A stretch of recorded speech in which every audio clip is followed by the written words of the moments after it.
فتح اللہ گولن مولویوں کے خاندان سے تعلق رکھتے ہیں۔ خاندان ارض روم کے شہر حسن قلعہ کے نواح میں آباد تھا۔ گاؤں کا نام کورجک تھا۔ گاؤں کا موسم سال کے 9 مہینے سرد رہتا تھا۔ برفیں بھی پڑتی تھیں اور ہڈیوں کا گودا جمانے والی ہوائیں بھی چلتی تھیں۔ گولن خاندان دنیاوی تعلیم کے خلاف تھا۔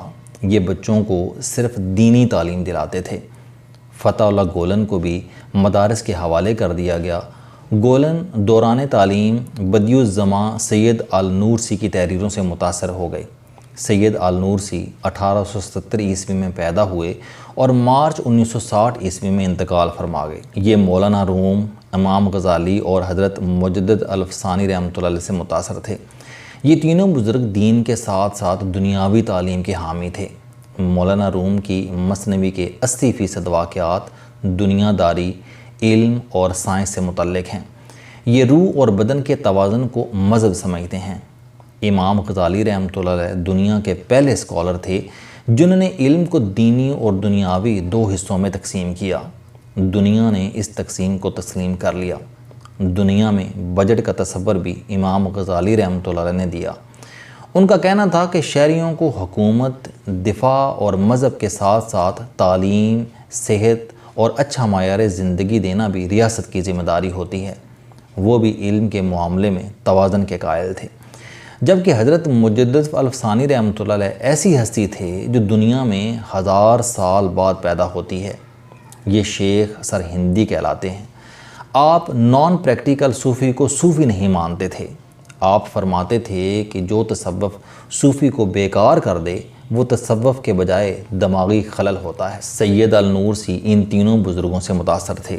یہ تاثر فتح اللہ گولن میں شفٹ ہو گیا اور یہ مدرسے کے طالب علم ہونے کے باوجود فزکس، کیمسٹری، بائیولوجی اور ریاضی میں دلچسپی لینے لگے۔ یہ تصوف کے راستے پر بھی چل پڑے۔ اللہ تعالیٰ نے انہیں تاثیر، محبت اور ابلاغ کی نعمتیں دے رکھی ہیں، چنانچہ یہ لڑکپن ہی میں مشہور ہو گئے۔ فتح اللہ گولن کو تصوف اور جدید علوم پڑھنے کے دوران محسوس ہوا کہ اللہ تعالیٰ کا پورا نظام خدمت پر مبنی ہے۔ ساری کائنات انسان کی خدمت کر رہی ہے۔ خدمت دنیا کی سب سے بڑی عبادت ہے۔ گولن نے محسوس کیا کہ سائنسدان انسانیت کے خادم ہوتے ہیں اور یہ خدمت کی وجہ سے اللہ تعالیٰ کے سب سے بڑے عبادت گزار بن جاتے ہیں۔ یہ وہ نقطہ تھا جس نے گولن کو پریکٹیکل صوفی بنا دیا۔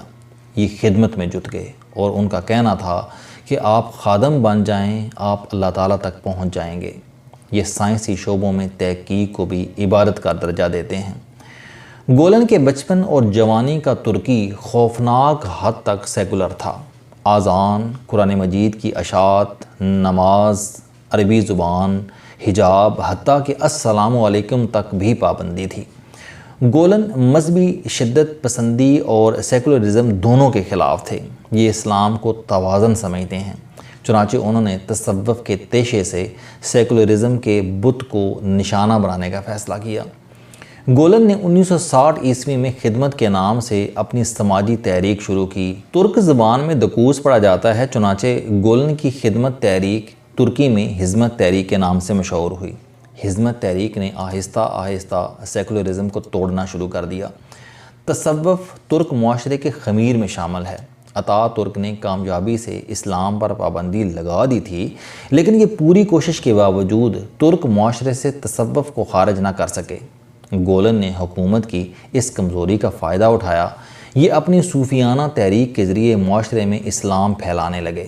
گولن کی کوشش زیادہ دنوں تک پوشیدہ نہ رہ سکی، چنانچہ یہ 21 مارچ 1971 عیسوی کو گرفتار کر لیے گئے، لیکن یہ جلد ہی رہا ہو گئے۔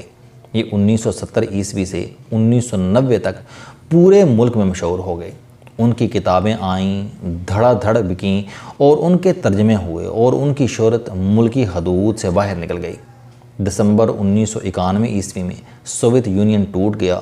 گولن نے اسے دنیا کا خوفناک ترین واقعہ قرار دیا۔ ان کا کہنا تھا کہ عیسائی دنیا 1990 تک روس سے لڑ رہی تھی، یہ فارغ ہو چکی ہے۔ دنیا میں اب اس کا ایک ہی ٹارگٹ ہوگا اور وہ ٹارگٹ ہے اسلام اور اسلامی ملک۔ گولن نے اس خطرے کو محسوس کر کے گولن تحریک شروع کر دی۔ یہ تحریک تعلیم، ادراک اور اسلامی تشخص کی بحالی پر مبنی تھی۔ دنیا بھر میں پھیلے ترکش بزنس مینوں نے گولن کی مدد کی اور یہ لوگ پہلے ترکی اور بعد ازاں اسلامی ممالک میں سکول بنانے لگے۔ یہ ماڈرن سکول ہیں۔ ان سکولوں میں طالب علموں کو جدید تعلیم دی جاتی ہے۔ ترک حکومتوں نے کئی بار گولن سکولوں کے سلیبس کا تجزیہ کیا اور ہر بار انہیں اپنا مشن جاری رکھنے کی اجازت دے دی۔ یہ سکول کامیاب ہو گئے۔ پاکستان میں اپریل 1995 میں گولن تحریک نے اسلام آباد میں پہلا سکول شروع کیا۔ یہ سکول مقامی ڈونرز کی مدد سے کھلا اور یہ دیکھتے ہی دیکھتے کامیاب ہو گیا۔ اس کے بعد چل سو چل، آج پاکستان میں 28 پاک ترک سکول ہیں۔ ان تعلیمی اداروں میں 11 سے 13 ہزار پاکستانی بچے پڑھ رہے ہیں۔ اساتذہ کی تعداد 1500 ہے۔ یہ استاد بھی پاکستانی ہیں۔ ترک سٹاف صرف 123 لوگوں پر مشتمل ہے۔ سکولوں کے ڈونرز پاکستانی ہیں۔ سکول چلانے والی کمپنی پاکستان میں رجسٹر ہے اور یہ لوگ پاکستانی قواعد کے مطابق ٹیکس بھی دیتے ہیں، لیکن یہ سکول اس کے باوجود بندش کے قریب ہیں۔ کیوں؟ کیونکہ میاں برادران کے دوست طیب اردگان ان سکولوں کے دروازوں پر تالے دیکھنا چاہتے ہیں۔ ترکی کے 15 جولائی کے انقلاب نے صرف ترکی کو تباہ نہیں کیا، بلکہ یہ اب دوسرے اسلامی ملکوں کو بھی لپیٹ میں لے رہا ہے۔ طیب اردگان روزانہ کی بنیاد پر سول ڈکٹیٹر ثابت ہو رہے ہیں۔ یہ 1684 آرمی کے افیسرز کو فارغ کر چکے ہیں۔ ان میں 149 فوجی جرنیل بھی ہیں، پولیس کے 8000، عدلیہ کے 2745 جج اور سول بیوروکریسی کے سینکڑوں اہلکار نوکریوں سے برخاست ہو چکے ہیں۔ حکومت نے یونیورسٹیوں کے 1577 ڈینز اور پروفیسر بھی نکال دیے ہیں۔ درجنوں وائس چانسلرز بھی ہدف بن چکے ہیں۔ میڈیا کے سینکڑوں کارکن بھی نشانہ بنے۔ 3 نیوز ایجنسیاں، 45 اخبارات، 15 جریدے، 16 ٹیلی ویژن چینلز، 23 ریڈیو اسٹیشنز اور 29 پبلشروں کے خلاف کارروائی شروع ہو چکی ہے۔ ہزاروں صنعت کار، تاجر اور سرمایہ کار بھی صدمے ہیں۔ حکومت نے 3 دن قبل 55,000 لوگوں کے پاسپورٹ بھی منسوخ کر دیے۔ ترکی میں سیاحت، انڈسٹری، افواج، بیوروکریسی، عدالتیں، تعلیمی ادارے اور شہری زندگی مفلوج ہو چکی ہے۔ لیکن اس کے باوجود طیب اردگان کی آتش انتقام سرد نہیں ہو رہی۔ یہ 15 جولائی کی رات جھومنے والے درخت تک کاٹ دینا چاہتے ہیں۔ آپ طیب اردگان کی دماغی حالت ملاحظہ کیجئے۔ انہوں نے پاک ترک سکول بند کرانے کے لیے اپنا وزیر خارجہ پاکستان بھجوا دیا۔ یہ دنیا کی پہلی مثال ہے جس میں کسی ملک نے سکول بند کرانے کے لیے اپنا وزیر خارجہ دوسرے ملک بھجوایا ہو اور دوسرے ملک نے یہ غیر سفارتی، غیر اخلاقی اور غیر قانونی مطالبہ مان لیا ہو۔ کیا یہ حد نہیں؟ ہمیں ترکی سے کوئی غرض نہیں۔ وہ آزاد اور خود مختار ملک ہے۔ وہ لوگ جرنیلوں کو سرعام جوتے ماریں یا اپنے استادوں کے گلے میں جوتے باندھ دیں۔ یہ لوگ فتح اللہ گولن کو مفکر ترکی قرار دے دیں یا پھر غدار ڈکلیئر کر دیں، ہمیں کوئی اعتراض نہیں۔ ہم نے صرف اپنا ملک دیکھنا ہے۔ ہم نے ترکی کو بس یہ بتانا ہے کہ آپ اگر آزاد ہیں، آپ اگر خود مختار ہیں تو ہم بھی ایک خود مختار اور آزاد ملک ہیں۔ ہم آپ کی ڈکٹیشن کے لیے تیار نہیں ہیں۔ یہ سکول ہمارے سکول ہیں، یہ پاکستان میں رجسٹرڈ ہیں، ان میں پاکستانی استاد پڑھاتے اور پاکستانی طالب علم پڑھتے ہیں۔ سکول کی فنڈنگ بھی پاکستانی لوگ کرتے ہیں۔ چنانچہ ہم یہ سکول کسی دوسرے ملک کی ڈکٹیشن پر بند نہیں کریں گے۔ ہمیں بہرحال دنیا کو یہ بتانا ہوگا کہ پاکستان خود مختار جوہری ملک ہے۔ ہم کسی کو ڈکٹیشن دیتے ہیں اور نہ ہی لیتے ہیں۔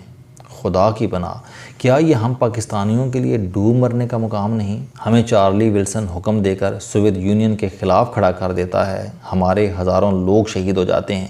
ہمیں رچرڈ آرمیٹیج فون کر کے طالبان سے لڑا دیتا ہے، ہم 2016 تک لاشیں اٹھاتے رہتے ہیں۔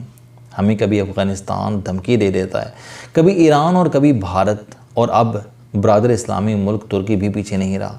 اس نے سکول بند کرانے کے لیے اپنا وزیر خارجہ بھجوا دیا۔ ہم کب تک یہ ڈکٹیشن لیتے رہیں گے؟ ہم کب جاگیں گے؟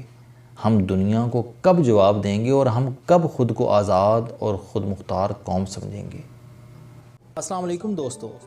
علم دوستی چینل بنانے کا مقصد موٹیویشنل اور زندگی بدل دینے والی کہانیاں آپ تک پہنچانا ہے۔ مجھے خوشی ہے کہ آپ احباب کو یہ ویڈیوز بہت پسند آ رہی ہیں۔ کوئی بھی شخص جو مایوسیوں میں گھرا ہو یا کوئی بھی شخص جو اپنی زندگی مثبت انداز سے گزارنا چاہتا ہے، اس کے لیے یہ چینل لائف چینجنگ ثابت ہوگا۔ میرا دعویٰ ہے کہ کوئی بھی شخص اگر اس چینل کی ویڈیوز دیکھ اور سن لے گا تو اس کی زندگی بدل جائے گی۔ اگر آپ کو یہ چینل پسند آئے تو اسے سبسکرائب کرنا نہ بھولیں تاکہ ہر نئی آنے والی ویڈیو آپ تک پہنچ سکے۔ اس ویڈیو کو دوسروں تک ضرور پہنچائیں کیونکہ یہ صدقہ جاریہ ہے۔